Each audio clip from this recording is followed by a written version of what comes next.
What's up, guys? Welcome back to the channel. Here we are with another reaction. In this one we have, why are the Dutch so famous for waterworks?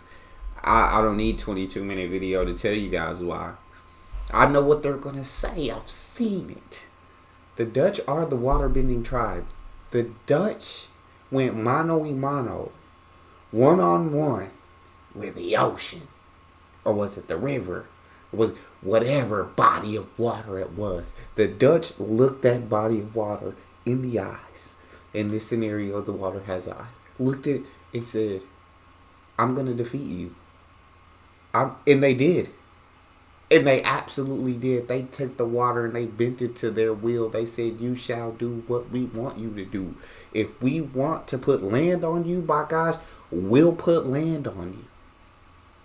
If we want to use the water to power the electricity or whatever, we'll do that. The Dutch, the waterbending tribe. Before we dive in, if you guys happen to enjoy, don't forget to subscribe, give it a thumbs up, and let's let them explain it. This is the Waterworks Aqueduct in Harderwijk, Netherlands. It solves a pretty simple problem. If you put a bridge for vehicles over a navigable waterway, you often have to make it either very high up with long approaches so the boats can pass underneath, or make it movable, which is both complicated and interrupts the flow of traffic, wet and dry. But if you put the cars below the water, both streams of traffic can flow uninterrupted with a fairly modest bridge. Elevated aqueducts aren't that unusual, but this one is just so striking to see, I think. I ain't never seen nothing like this in my entire life. I have never seen anything like this. He say like it's not uncommon. No, I've never seen this. I looked for a second. I was like, what? They put the water on. They put the cars under the water. They put the bridge under. That's the Dutch for you, bro. That right there is the Dutch innovative. The kings and queens of innovation are the Dutch. Wow. Because it looks just like a regular highway bridge, except the opposite. Yeah. When I was a little kid, I read this book, The Hole in the Dike, about a Dutch boy who plugged a leak with his finger to save his town from a flood. And ever since then, as this little kid grew up into a civil engineer with a career working on dams and hydraulic structures, I've been kind of constantly exposed to this idea that the Netherlands is this magical country full of fascinating feats of civil engineering, like Willy Wonka's chocolate factory, but for infrastructure. I'm not necessarily proud to say this, but I think it's true for a lot of people, especially here in the US, that my primary cultural touchpoint with the Netherlands is just that they're really good at dealing with water. You know, you don't have to browse the internet for very long to find viral and sometimes dubious posts about Dutch infrastructure projects. Sometimes it feels like half my comment section on YouTube is just people telling me that the Dutch do it better. It says, why engineers can't control rivers. Dutch people, hold my beer. And that's facts. That's facts. I am naturally skeptical of things that seem larger than life, especially when it comes to engineering, and without context, I think it's hard to separate myth from facts. This TikTok video being a myth, by the way, here's the actual scale of a cruise ship compared to the aqueduct. So let's take a look at a few of these projects and find out if the Dutch really have the rest of the world outclassed when it comes to waterworks. I'll do my best to pronounce the Dutch words right too. Ik ben Grady, and dit is practical engineering. Let's do it.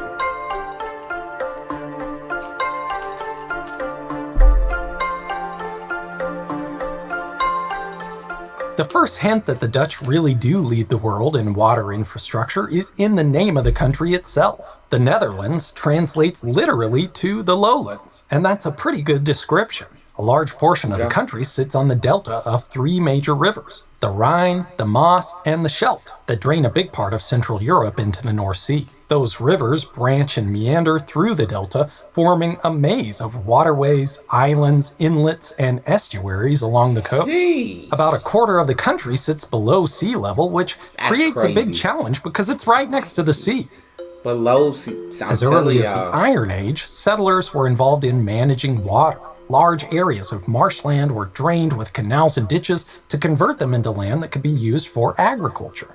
These plots of land, which through human intervention were hydrologically separated from the landscape, became known as polders, and the tradition of their engineering would continue for centuries to the present day. Unfortunately, that marshland, being full of organic material, decomposed over time.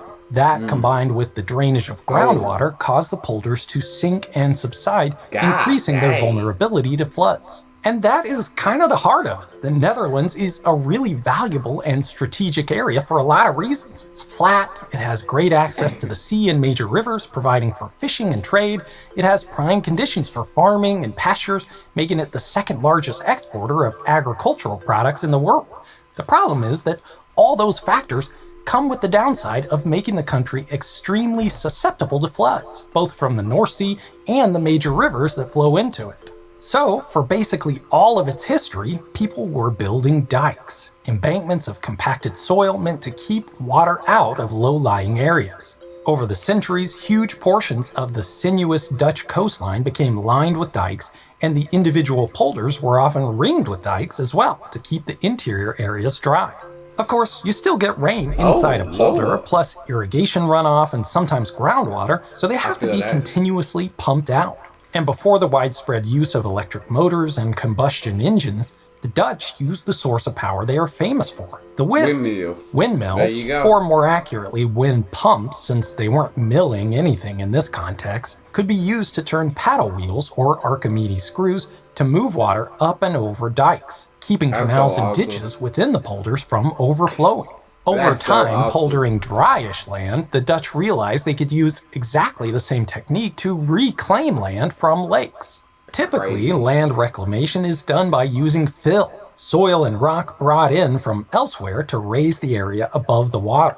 But it's not the only way to do it, and it's not that useful if you want to use that area for agriculture, since the good soil is under the fill. Another option is to enclose an area below the water level and then just get rid of the water. And this way you can create arable land just for the cost of a dike and a pump. That's cool. That Dutch, bro. The innovation, the imagination, the creativation. The creativity. It's literally, bro, mind blowing to me. Especially me in the sense of, I would have never thought that you could do that in a million years. I don't know much about engineering. I don't know much about pumping water. I don't know much about any of it. So to me, when I see that this is where a body of water is, and the Dutch figured out how to pump that water and reclaim land, is extraordinary to me, bro. If you love cheese, you might be interested to learn that one of the first polders in the Netherlands reclaimed from a lake was Beemster. The soil of the ancient marsh provides a unique flavor of the famous Beemster cheese. One glaring issue with reclaiming land by drawing down the water instead of building up is that the low-lying polders are still vulnerable to floods. In 1916, a huge storm in the North Sea coincided with high flows in several rivers, flooding the Zuider Zee, a large shallow bay between North Holland and Friesland. The flood broke through several of the dikes, leading to catastrophic damage and casualties. Although the idea had been in discussions for years, the event provided the impetus for what would become one of the grandest hydraulic engineering projects in the world. One of the major issues with the Zuider Zee flooding from a surge in the level of the North Sea is the sheer length of coastline that has to be protected. Building adequately large and strong enough dikes to protect it all would be prohibitively expensive and just plain unrealistic. So Dutch engineers devised a deceptively simple solution. Just shorten the coastline. If the effective coast of the Zuider Zee could be substantially shorter, resources could go a lot further toward protecting the area against floods, so that's just what they did. Between the late 1920s and the early 1930s, a 20-mile or 32-kilometer dam and causeway called the Afsluitdijk was built across the Zuider Zee, cutting it off from the North Sea. Construction spread outward from 4 points, the coasts on either side, and 2 small artificial islands built specifically for the project. The original dam was built from stones, sand, glacial till, stabilizing mattresses of brushwood, and thousands upon thousands of hand-laid cobblestones. Cutting off the Zuider Zee from the ocean turned it into a large and ultimately freshwater lake called the IJsselmeer, named for the river that empties into it. But that inflow... The amount of work that was put into it, bro, back when we didn't have all the technology and the machines that we do now, and the work that they had to put in, bro, nothing but the utmost praise, bro. Like that's incredible. That I can't even begin to imagine all the work that was put into that. An engineering challenge. Without a way for it to reach the sea, the lake would just overflow. So these sluices are like gigantic outflow valves that allow excess fresh water constantly building up in the IJsselmeer to be discharged into the sea, as it would have been back when it was still the Zuider Zee. The sluices, which are titanic hydraulic engineering structures themselves, typically use gravity to drain water during low tide. When that passive discharge isn't enough, new high-volume pumps can be used to make sure the level of the IJsselmeer stays within the ideal range. Over the last few years, the Afsluitdijk has been undergoing a major facelift. With sea levels rising and the frequency of extreme weather events rising with it, the Dutch have completed a major overhaul, raising the crest of the dam by about 2 meters, adding thousands of huge concrete blocks to break waves and strengthen the structure. The larger blocks that are always in contact with the sea are truly gigantic, over 70,000 of them weighing 6.5 metric tons each. The project also included upgrades to the lock complexes and sluices. And the highway that runs along the top is also getting upgrades, including, in true Dutch fashion, the bike lanes too. Human passage isn't the only consideration for the project either. The fish migration river will allow fish to swim between the North Sea and the IJsselmeer and the river ecosystems upstream. The stark contrast between freshwater and saltwater is hazardous to fish, so the migration river spreads out the salinity gradient into something more manageable. It's like a fish ladder, but on top of having an elevation gradient, it's also a ramp of saltiness. With the shallow Zuider Zee protected from the North Sea, the Netherlands saw an opportunity to increase its food supply by creating new land. Over the middle decades of the 20th century, the Dutch built 4 gigantic polders in areas that were once the seafloor. These polders were built using the same principles as before, just with scaled-up 20th century technology. There are even examples of our old friends, Archimedes screws being used, albeit with modern electric motors. Veringermeer and Noordoostpolder were built first, but the Dutch faced a problem. With such large areas of land dried up, the groundwater in adjacent areas flowed out and into the polders, causing subsidence and loss of freshwater needed for agriculture. The following polders, a pair of adjacent tracts called Eastern and Southern Flevoland, avoided this by retaining a small series of connected lakes. These bordering lakes keep the polders hydrologically isolated from the mainland, and this is also where you'll find the Waterworks aqueduct. The later 3 polders became Flevoland, a totally new province of dry land reclaimed from the sea. A succession of carefully selected crops were grown to rehabilitate the salty soil, making it fertile enough to farm. All you need to do to see how well it worked is to look at these aerial photos of all the farmland in Flevoland. There were plans for a 5th polder called Markervaard, and a huge dike was actually constructed for it. Hang-ups going as far back as the German occupation of the Netherlands in the Second World War to later environmental concerns stopped the polder from being completed. The dike did create another freshwater reservoir, the Markermeer, and only recently an artificial archipelago called the Markervaden was built as a nature conservation project and host to migratory birds, fish, and ecotourists alike. Even as the Zuider Zee works protected part of the Netherlands, many parts of the country were still facing threats from flooding. In the winter of 1953, an enormous storm in the North Sea raised a major storm surge, crashing into the delta, causing floodwaters to overwhelm much of the already existing and extensive flood control structures of the Netherlands. A staggering 9% of all the farmland in the whole country was flooded. 187,000 farm animals drowned, nearly 50,000 buildings were damaged or destroyed, and over 1,800 people perished. It was one of the worst disasters in the history of the country. Just as with the Zuiderzee, the extraordinary length of the coastline of this area meant that adequately strengthening all the dikes in response to the storm wasn't feasible. So an incredibly intricate plan called the Deltawerken, or Delta Works, was put into motion to effectively shorten the coastline with a series of 14 major engineering projects, including dams, dikes, locks, sluices, and more. Unlike with the Zuiderzee works, fully enclosing the area and cutting off the sea wasn't an option. Firstly, the Rhine and the Maas have gigantic flows. The Rhine is one of the largest rivers in Europe, and that can't just be walled off. There are also concerns about environmental impacts and ensuring the easy movement of the huge amount of shipping that uses this waterway. So many of these structures have to be functionally non-existent until they're needed. The resulting projects, along with the Zuiderzee works, have shortened the Dutch coast by more than half since the 19th century. These feats are so impressive they're on the American Society of Civil Engineering's list of wonders of the modern world, and it's easy to see why when you take a look. This is the Oosterscheldekering, the largest of all the Delta works. Dang, I'm telling y'all, bro. It's to me, it's just fascinating, like, seeing what humanity can come up with, finding ways around every obstacle, whether it was the ecosystem or whatever was going on. They were having issues to make sure that's not damaged. That river flows one of the strongest in Europe. I don't know if we can just wall that off. Okay, well, we'll find a way to fix it. Hey, we can't do anything with all of this borders. It's too much. Okay, we'll just shorten it and figure it out. Like it's like the problem solving, the creativity, all of that to me, like, it's truly just something fascinating.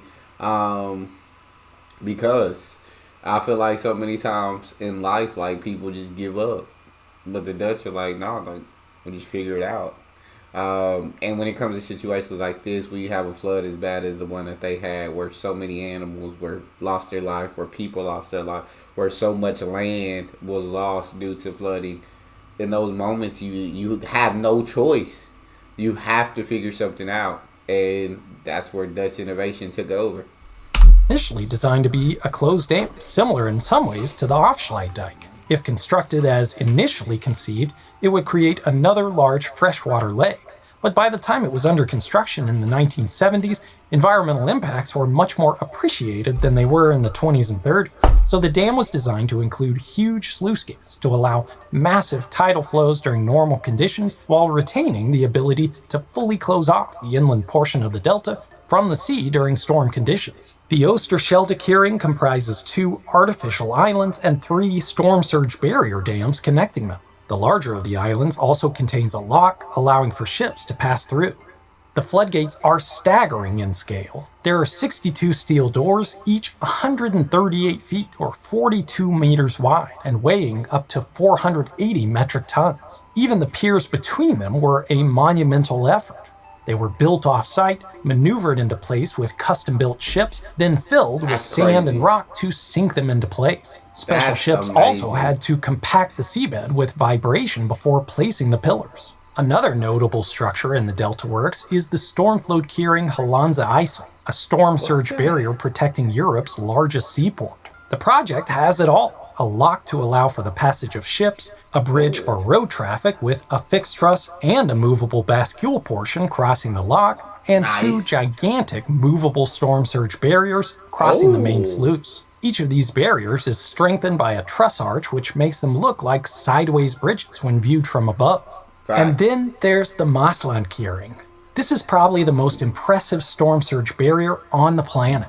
Those TikToks showing out-of-scale cruise ships crossing the Veluwemeer should have just shown actual gigantic ships cruising through this huge ship canal safeguarded by the Maaslandkering. It's hard to communicate the scale of the 2 gates. They're considered one of the largest moving structures on Earth, and moving them is a process. The gates normally sit in dry docks. When it's time to close them, the dry docks are flooded and the hollow gates float in place. Then they're pivoted around gigantic ball and socket joints at the end of each truss arm. Each door is 690 feet or 210 meters wide. and once in place they're flooded with water so they sink to the bottom, completely blocking even the fiercest storm surge. In the event the doors remain closed long enough for the flow of the Rhine to build up dangerously high on the inland side, they can be partially floated, allowing for excess river water to run out to sea. Since its completion in 1997, aside from annual testing, the Maaslandkering has only been closed twice, once in 2007 and again in 2023. And to me, that tells the story of Dutch Waterworks more than anything else. It's all a huge exercise in cost-benefit analysis. It's a huge exercise in amazingness, if you ask me. It's just, bro, you see how big those freaking things were? One of the largest moving structures. That's incredible, bro. That's creative. That's innovative. That's the Dutch. I'm sorry. I really do get fascinated by this stuff. Like, that, to me, like, you see how far humanity has come over time. And you can only imagine, like, 20, 30, 40 years down the line, what'll be made. My mind will be blown over and over and over again. Look at two alternate realities, one where the Delta Works weren't built and one where they were, and then just compare the costs. In one case, the costs are human lives, property damage, agricultural losses from saltwater, and all the disaster relief efforts associated with, so far at least, just two big storms. And in the other case, the costs are associated with designing, building, and maintaining an infrastructure program that rivals anything else on the globe. The question is simple. Which one costs more? Look at many other places around the world, and the answer would probably be the Delta Works. Just the capital cost was around $13 billion, and that doesn't include the operation and maintenance or environmental impacts of such massive projects. But in the Netherlands, where a quarter of the country sits below sea level, it's a fraction of the cost of inaction. In the United States, most flood control projects are designed to protect up to the 1 in 100 probability storm. In other words, in a given year, there's a 99% chance that a storm of that magnitude doesn't happen. In the Netherlands, those levels of protection are much higher. River structures go from the 1 in 250 all the way to the 1 in 1,250, and flood protection from the North Sea goes up to the 1 in 10,000 year event. It only makes sense because practically the entire country is a floodplain. Massive investment in protection from flooding is the only way to exist. And those projects come with other costs too. The Zuiderzee works cost the entire area's fishing industry their livelihoods, and some consider converting such a large estuary into a freshwater lake one of the country's greatest ecological disasters. So there are no easy answers, and the Netherlands' battle against the sea will never really be over. Major waterworks are just the reality of the country, and they keep evolving their methods. One example is the Room for Rivers program, which is restoring the natural floodplain along rivers in the delta. Another is the Sand Engine, an innovative beach nourishment project that relies on natural shoreline processes to distribute sand along the coast. The Dutch government expects the North Sea to rise 1 to 2 meters, or 3 to 7 feet by the end of the century, meaning they'll have to spend upwards of $150 billion just to maintain the current level of protection. That sounds like a staggering cost, and it is, but consider this. That investment in protection for a major part of the country over 3/4 of a century is approximately equal to the economic impact of Hurricane Katrina. Yeah, I was going to say that's, over 75 years. It's still a lot of money, but over 75 years, it's not as bad as it was like. It needs to all be invested in this at one time. A single storm event in the U.S. Of course, the damage during Katrina was amplified by engineering errors, and we're far from comparing apples to apples, but I think it's helpful to look at the scale of things. Decisions of this magnitude are difficult to make and even harder to execute because we can't visit those alternate realities to see how they play out. But what we can do is look at the past to see how decisions have played out historically, and there's no place on Earth with a longer history of major public water projects than the Netherlands. In fact, the U.S. Army Corps of Engineers and the Dutch government agency in charge of water, Rijkswaterstaat, have had a memorandum of agreement since 2004 to share technical information and resources about water control projects. And in the aftermath of Hurricane Katrina, the Army Corps consulted with the Reichswaterstaat to help decide how to rebuild New Orleans' flood defense system. In 2021, those systems were put to the test when the region was pummeled by Hurricane Ida. It was an extremely powerful storm, and the torrential rains and violent winds did enormous damage, but the storm surge was repelled by the levees, barriers, and floodgates built with assistance of Dutch Waterworks engineers. Many signs point to storms getting stronger and surges getting higher, which means that practically the whole world is in an uphill battle with floods. So we all benefit from that relatively small country with its low-lying delta lands buttressed against the sea and the expertise and knowledge gained by Dutch engineers through the centuries. All those barriers along the Dutch coast were designed to keep out storm surge, but I doubt the engineers considered the possibility that they could be used for national defense against international thieves. In his recently released memoir, former British Prime Minister Boris Johnson revealed a plan he hatched to steal COVID-19 vaccines from the Netherlands in an aquatic raid after facing hurdles importing them legally. You could hardly make up a story this divisive. It's got... And he literally wrote this down in the book. These politicians just out and about letting it be. Ain't no hiding it. Politics, the pandemic, and covert operations against allied countries. But that means you have to be thoughtful about where you read about it. That's why I use today's sponsor, Ground News. I've talked about Ground News before. I'm going to skip the sponsorship, which I think is going to be the rest of the video.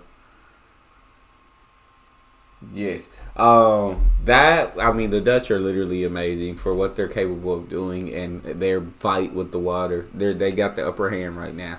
The water, they took in losses. The Dutch, the Netherlands, they took in losses to the water in the past. But after each loss, they got stronger. They got smarter. And technology kept advancing, so they're able to do more. And right now, they got the upper hand. Will the water get stronger? Probably. But so will the Dutch. That's all we have. If you guys enjoyed, don't forget to subscribe, give it a thumbs up, and check out the next one. And I'll see y'all next time.